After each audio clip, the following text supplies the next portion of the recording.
Mestakung butuh waktu, kesabaran, keteguhan hati, dan kerja keras adalah kombinasi mutlak menuju sukses. Olimpiade Fisika Internasional ke-25 akan diadakan di Beijing, China tahun 1994.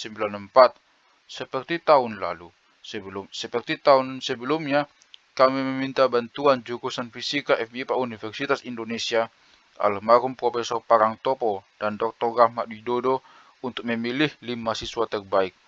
Dalam tim kali ini, di samping 3 orang siswa laki-laki, Adianto Wibisono, SMA Taruna Nusantara Magelang, sekarang sedang menyelesaikan program PhD-nya di Belanda.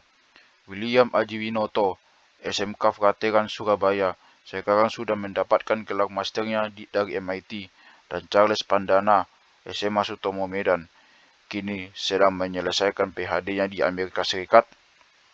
Dan ada pula 2 siswa wanita, Catherine Wijaya, SMA AK1 Jakarta, kini sudah menyelesaikan program PhD yang di MIT, dan Koni Gunadi, SMK 1 Jakarta, kini sudah lulus S2 di Jepang. Proses mestakung banyak terjadi selama persiapan training maupun selama training tim Olimpiade Fisika Indonesia (TOFI). Beberapa mahasiswa Indonesia saat itu seperti Stephen Pandenbrink, Terry Mart, Khairul Bahri, Widodo Samyono membantu melatih para siswa ini tanpa pamrih. Mereka jauh-jauh datang dari berbagai negara bagian di Amerika Serikat ke tempat pelatihan di Williamsburg. Bahkan mereka yang bukan dari bidang sains seperti Charles Joseph dan teman-teman lain banyak yang datang ke tempat pelatihan di Williamsburg untuk membantu memasak atau sekadar memberi dukungan moral. Rasanya senang sekali melihat begitu antusiasnya teman-teman ini memberi dorongan. Pelatihan di Williamsburg bahkan hanya berlangsung 1 bulan. Waktu 1 bulan ternyata tidak cukup menguasai bahan pelajaran yang begitu banyak, sehingga di Beijing, China, kita tidak mendapatkan medali apapun. Belajar dari pengalaman bahwa dibutuhkan waktu yang cukup panjang untuk berprestasi dengan mestakung, saya memutuskan untuk meninggalkan pusat fisika Nurul Cebaf tempat saya bekerja setelah mendapatkan gelar PhD di bulan April 1994.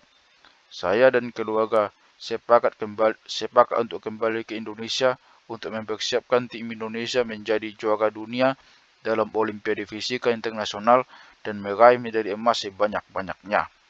Keputusan untuk pulang ke Indonesia di bulan November atau Desember 1994 ini bukan tanpa risiko. Sewaktu tiba di Indonesia, saya mencoba melamar menjadi pegawai negeri di Universitas Indonesia. Namun sayang, waktu itu tidak ada penerimaan pegawai negeri atau zero growth. Tanpa pekerjaan tetap, hidup di Indonesia memang sulit. Namun saya percaya ketika kita berada pada kondisi kritis, mestakung akan terjadi, dan memang itulah yang terjadi. Mestakung terjadi di mana-mana. Profesor Dr. Wardi Manjoyo Negoro yang menjadi Mendikbud saat itu melalui Depdikbud, Departemen Pendidikan dan Kebudayaan, membantu proses seleksi banyak anak pintar yang ikut mendaftar. Pak Susanto, orang tua dari salah satu siswa, terpanggil untuk mencari dana ke sana kemari. Beberapa mahasiswa fisika UI pun turut menyingsingkan dengan bajunya untuk membantu pelatihan. Melalui teman-teman, kami diperkenalkan dengan Dr. Anugrah Pekerti. Pak Pekerti adalah orang yang sangat peduli dengan pendidikan. Melalui Pak Pekerti, saya diperkenalkan dengan Pak Radius Prawiro, mantan Menteri Equine Kabinet Pembangunan 5. Pak Radius mempunyai sebuah tempat penginapan, Wisma Kinasih. Selama 2 bulan menjelang Olimpiade, kami diberi tempat di Wisma Kinasih gratis, tanpa bayar apa-apa, baik untuk makanan maupun tempat tinggal. Dan yang menarik pula, mestakung juga terjadi dalam kehidupan saya. Pak Pater Ananta dari penerbit Intan Pariwara menawarkan saya untuk menulis buku dan memberi saya honor bulanan yang cukup untuk hidup di Indonesia. Ini luar biasa. Dari pengalaman di tahun 1995 ini, saya semakin percaya bahwa ketika kita melangkah ke kondisi kritis, maka mestakung akan terjadi. Dengan fasilitas yang cukup memadai, 5 siswa Indonesia, Teguh Budi Mulia, SMAK 1 Jakarta, sudah mendapat master dari Amerika dan sekarang berbisnis IT. Rudi Raymond, SMA Taruna Nusantara Magelang, sedang mengambil program PhD. Agus Bani Abdillah, SMA 1 Yogyakarta, meraih PhD dari Jepang. Putu Adiarta, SMA 1 Denpasar, sudah menjadi dokter spesialis. Dan Heri, SMA Saverius 1 Palembang, sudah PhD dan sedang postdoktoral di Amerika Serikat, bertanding dalam Olimpiade Fisika Internasional ke-26 di Canberra, Australia. Hasil yang diperoleh luar biasa. Semua siswa berhasil mendapat penghargaan. Teguh mendapatkan medali perak, Agus medali perunggu, Putu, Heri, dan Raymond masing-masing mendapatkan honorable mention.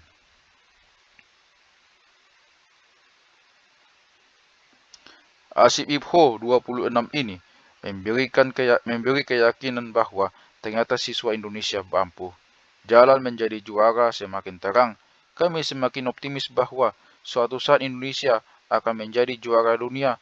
Mestakong akan terjadi untuk ini. Hanya tinggal menunggu waktu saja. Tahun 1996 sampai 1997, pelatihan berlangsung seperti pada tahun 1995. Polanya adalah 5 bulan training jarak jauh, di mana para siswa diberi bahan-bahan training dan 2 bulan training intensif di Wisma Kinasih. Hasil kita peroleh adalah sekitar perunggu atas, dekat dengan batas bawah perak. Hasil fisika teori kita cukup bagus. Hanya fisika eksperimen membutuhkan sentuhan lebih baik, diperlukan waktu tambahan untuk pelatihan Olimpiade Fisika ini. Seperti yang dikatakan oleh Helmholtz, dibutuhkan masa saturasi dan inkubasi untuk mengendapkan ide-ide sebelum terjadi iluminasi. Untuk menjadi juara dunia, siswa-siswa perlu waktu pelatihan yang lebih lama agar input yang masuk di otak cukup banyak dan masa pengendapan ide-idenya cukup lama. Dengan masa inkubasi yang cukup lama, diharapkan akan banyak timbul pencerahan ketika memecahkan soal-soal Olimpiade Fisika tersebut.